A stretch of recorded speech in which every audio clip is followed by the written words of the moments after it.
জাতীয় নির্বাচনের সময় যত ঘনিয়ে আসছে সেই সঙ্গে বাড়ছে রাজনৈতিক অঙ্গনে উদ্বেগ। ২০২৬ সালের ফেব্রুয়ারিতে নির্বাচন অনুষ্ঠানের প্রতিশ্রুতি থাকলেও সব জায়গায় এখন একটাই গুঞ্জন, সঠিক সময়ে ভোট হবে তো।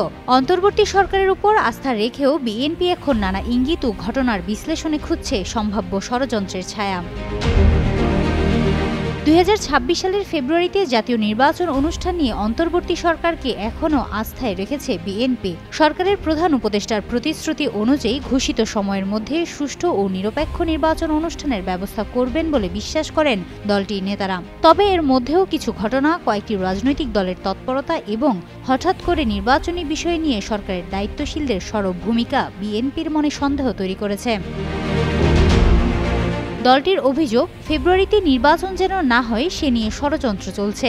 গত বৃহস্পতিবার রাজধানীর এক অনুষ্ঠানে বিএনপির মহাসচিব মির্জা ফখরুল ইসলাম আলমগীর বলেন, কোনো রাজনৈতিক দল চেষ্টা করছে নির্বাচন যেন পিছিয়ে যায়, যেন সময় মতো না হয়।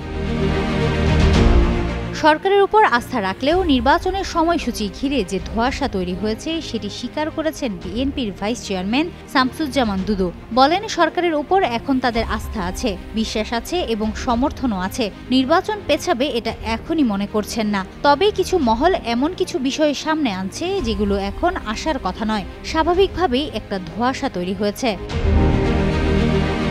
বিএনপি নেতাদের মতে, সরকারের বারবার দেওয়া আশ্বাস সত্ত্বেও কিছুটা সন্দেহ রয়েছে।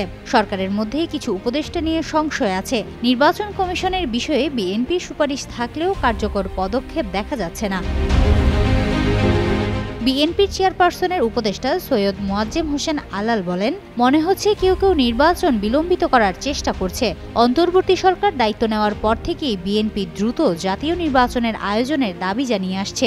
শুরুতে তারা ২০২৫ সালের ডিসেম্বরের মধ্যে নির্বাচন চেয়েছিল।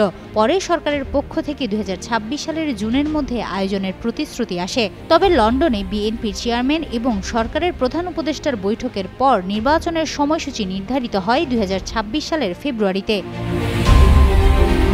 বিএনপির স্থায়ী কমিটির সদস্য আব্দুল মঈন খান বলেন, প্রধান উপদেষ্টা নিজেই বলেছেন আগামী ফেব্রুয়ারির প্রথমার্ধে বাংলাদেশ পরবর্তী জাতীয় নির্বাচন অনুষ্ঠিত হবে। আমরা প্রত্যাশা করি সঠিক সময় সুষ্ঠু ও নিরপেক্ষ নির্বাচন হবে। সরকারের উপর আমাদের আস্থা ও বিশ্বাস এখনও আছে বলে জানান তিনি। হিমাতুল জান্নাত, যুগান্তর নিউজ।